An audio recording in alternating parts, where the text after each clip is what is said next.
Est-ce que ça vous arrive certains soirs d'être triste sans savoir pourquoi? Vous n'avez aucune raison d'aller mal, peut-être même que vous avez passé une super journée, mais le soir, vous ne comprenez pas pourquoi.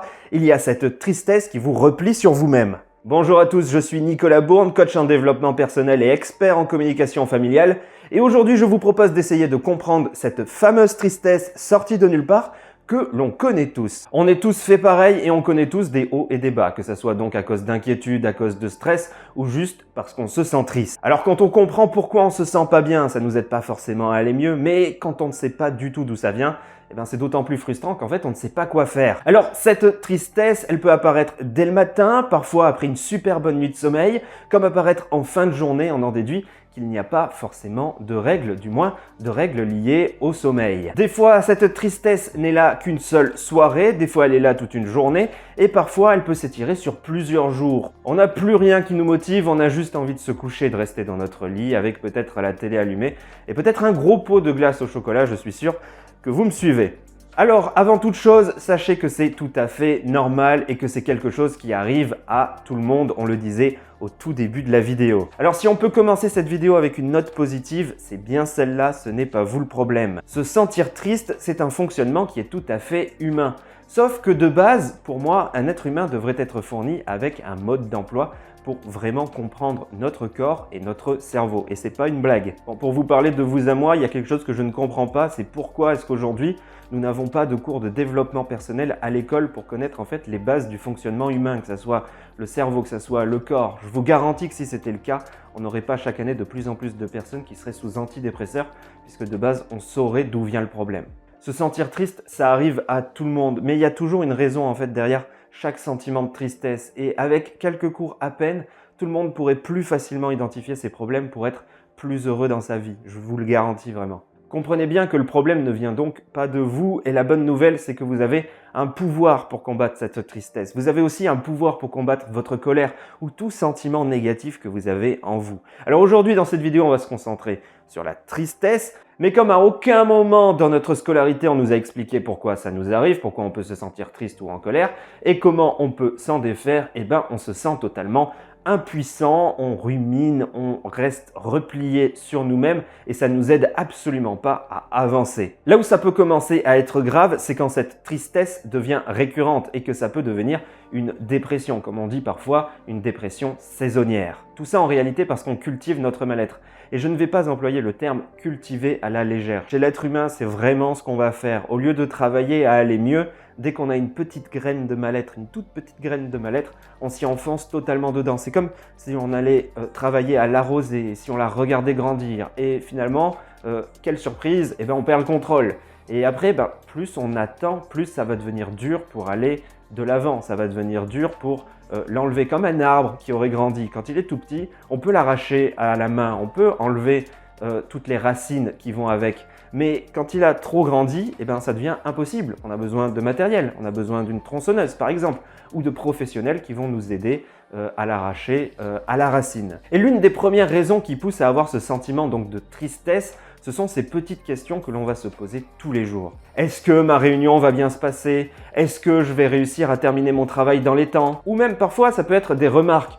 J'ai vraiment été nul, je me sens nul, j'ai honte. Alors oui, ces remarques peuvent très clairement être identifiées directement comme la source de notre stress ou de notre anxiété et beaucoup d'entre vous n'ont pas besoin de moi pour le comprendre et pour le savoir. Et il faut savoir en revanche que lorsqu'on se répète une chose, qu'on se projette de façon négative, tout cela crée une angoisse en nous, des fois qui n'est pas forcément palpable. Et au fil du temps, ça peut créer une tristesse par la fatigue que ça peut engendrer. Quand on se sent soucieux à longueur de temps, on finit par être simplement fatigué. Des fois, on remarque tout de suite qu'on se pose des questions et on peut essayer de les gérer nous-mêmes. Et à d'autres moments, surtout si on travaille par exemple sur un projet qui va être à long terme, il peut y avoir ces questionnements et ce stress qui peut être un petit peu sous-jacent et qui peut nous abîmer sans que l'on s'en rende forcément compte. Mais donc le facteur qui va être commun à tout ça, c'est que l'on va simplement ressasser, on va se poser les mêmes questions, on va se faire les mêmes remarques. Il faut que j'avance mon dossier, il faut que j'avance mon dossier, il faut pas que j'oublie de faire ça pour lundi, il faut pas que j'oublie de faire ça pour lundi. Et donc ces petites choses qui ne sont pas forcément d'un stress absolu, ça fait que ça passe sous nos radars. Mais quand on se répète de peur d'oublier quelque chose constamment, eh bien on fatigue énormément notre corps et notre esprit. Pareil, notre corps, notre esprit n'aime pas l'incertitude. Alors quand on est dans une position d'incertitude et qu'on se répète les mêmes questions, les mêmes schémas indéfiniment tous les jours, on fatigue énormément notre mental et notre corps. La réponse du corps est à la fois involontaire et également pour essayer de nous alerter qu'il y a quelque chose qui n'est pas bon, qu'on n'est pas sur le bon chemin. Et son message, c'est ce sentiment de tristesse que vous pouvez ressentir. Pour le régler, ici, ça va être très simple. Quand vous pensez à quelque chose, faites-le immédiatement. N'attendez pas plusieurs jours où vous allez en fait simplement fatiguer votre corps. Je pense que vous l'avez compris avec ce qu'on vient de voir. Alors bien sûr, vous ne pouvez peut-être pas le faire dans l'instant, ce qui est par moment tout à fait normal. Donc n'hésitez pas à l'écrire sur un post-it, sur un papier ou en note peut-être sur votre téléphone. Vous savez, vous avez un bloc-notes sur votre téléphone, vous pouvez même vous l'envoyer par SMS. Ça marche très bien. En prenant simplement note de votre idée, vous allez relâcher la pression et permettre à votre cerveau de se détendre en ne l'obligeant pas à servir de rappel. Et de la même façon, je pense que vous l'avez compris, n'hésitez vraiment pas à réaliser votre tâche le plus rapidement possible, même si vous l'avez écrite sur votre bout de papier ou sur votre téléphone. Plus vous allez la retarder et la repousser, et plus vous allez accumuler un stress et de l'anxiété qui va être complètement inutile. Et je suis sûr que vous l'avez déjà vu ces fois où vous avez procrastiné pour une raison ou pour une autre, il y avait un sentiment d'angoisse en vous, au fond de vous, qui vous rappelait qu'il y avait cette tâche à faire. Donc un petit peu de la même façon, vraiment, ne vous mettez pas de barrière et n'hésitez pas à le faire, même si vous n'êtes pas dans vos heures de travail et que c'est une idée qui concerne vos heures de travail. Par là, j'entends que certaines personnes mettent vraiment une barrière entre leur vie privée et leur vie professionnelle. Et ça, vraiment, c'est très bien et à aucun moment, je ne chercherai à vous dire le contraire ou à vous dire d'arrêter. Au contraire, c'est quelque chose qu'il faut faire. Il faut séparer sa vie privée et sa vie professionnelle. En revanche, certaines personnes, je le sais, préfèrent vraiment rejeter toute idée qui concerne le boulot quand ils sont dans leur vie privée. Donc, toute idée qui va concerner leur travail, une fois qu'il est terminé, ils ne veulent pas en entendre parler. Sauf que ça va jouer sur l'inconscient et que l'inconscient va vous rappeler qu'il faut faire cette chose et ça va vous marteler le cerveau. Le cerveau va vraiment jouer ce rôle de rappel en vous mettant cette idée sans relâche en face de vous pour que vous ne l'oubliez pas. Sauf que par exemple, vous êtes en week-end, vous êtes avec votre famille et vous avez envie de profiter de cet instant, vous pensez à un truc en rapport avec votre boulot à ne pas oublier. Si vous le rejetez, la seule chose qu'il va faire simplement, c'est revenir. Il va vous hanter en fait simplement et vous gâcher votre week-end ou peut-être votre soirée. Donc, n'hésitez pas à prendre juste 1 minute pour écrire votre pensée, la mettre dans votre sac, dans votre sacoche pour le jour de travail suivant, que ce soit le lundi ou que ce soit simplement le lendemain. Donc, juste en prenant une simple minute, vous allez simplement vous respecter vous et vous donner le droit de profiter pleinement de vos moments à vous, de votre soirée, de votre week-end, de votre famille, de vos amis. Ça ne peut pas être la seule forme de pensée. Si les pensées qui vous hantent ne sont que des jugements par rapport à vous, on peut dire par exemple, je ne sais pas, vous avez eu honte aujourd'hui parce que vous avez trébuché dans les escaliers et que tout le monde, tous les gens qui étaient autour ont rigolé. Eh bien, revenir sur ce souvenir ne le changera absolument pas, je suis sûr que vous en avez conscience. Et plus vous allez y repenser, plus vous allez garder cette frustration en vous. Alors, si d'un côté, il ne faut pas hésiter à écrire sur un papier pour ne pas oublier, de l'autre, n'hésitez vraiment pas à simplement accepter ce qui s'est passé, ça s'est passé et ça pourrait se repasser de nouveau, ça pourrait arriver à d'autres personnes et vous pouvez même décider vous-même d'en rire vous aussi et vous verrez, la simple vision que l'on peut avoir d'un événement peut le changer totalement. Pour vous aider également, vous pouvez prendre du temps pour vous et vous offrir par exemple une soirée qui vous plaît. Aller au cinéma, profiter d'une soirée tranquille avec votre compagnon, votre conjoint. Vous allez simplement faire quelque chose de très simple, vous allez vous changer les idées. Le temps devrait simplement faire son affaire dans cette histoire, mais n'oubliez pas que vous êtes maître de vos pensées. Alors n'hésitez pas à renvoyer le souvenir dans sa chambre s'il remonte simplement le bout de son nez. Vous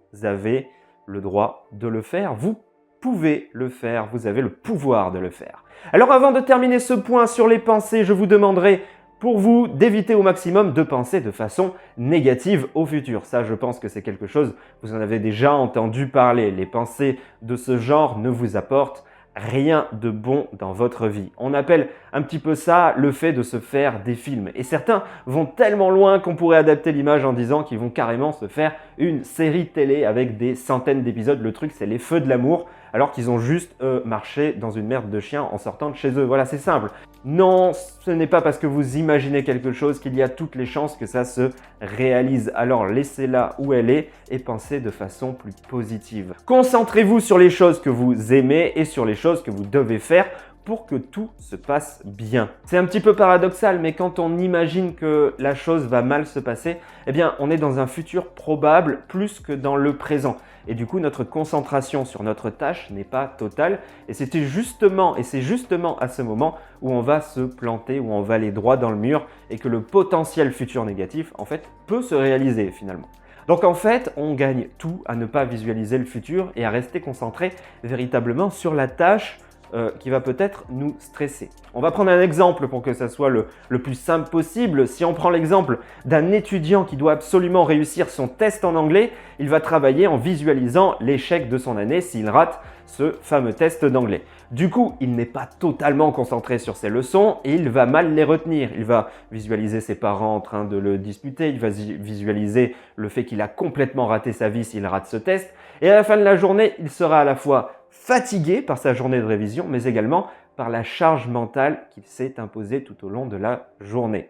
Donc il n'y a pas de remède miracle, il faut juste que vous vous concentriez sur la tâche que vous êtes en train de faire comme s'il n'existait qu'elle à ce moment précis. Ça s'appelle simplement vivre le moment présent. Donc pour résumer un petit peu tout ce qu'on a pu voir ici, votre cerveau il se retrouve en réalité parasité par plein d'idées qui vous fatiguent plus que vous ne pouvez le croire. Mais vous pouvez éviter de ressasser le passé et de faire revenir des souvenirs qui vont être négatifs pour vous. Vous pouvez éviter de vous torturer en vous posant sans relâche les mêmes questions ou en restant connecté à votre tâche à faire pour ne pas vous perdre, comme on a pu voir par exemple avec notre étudiant. Et simplement, n'hésitez pas à écrire vos pensées les plus importantes pour libérer votre cerveau.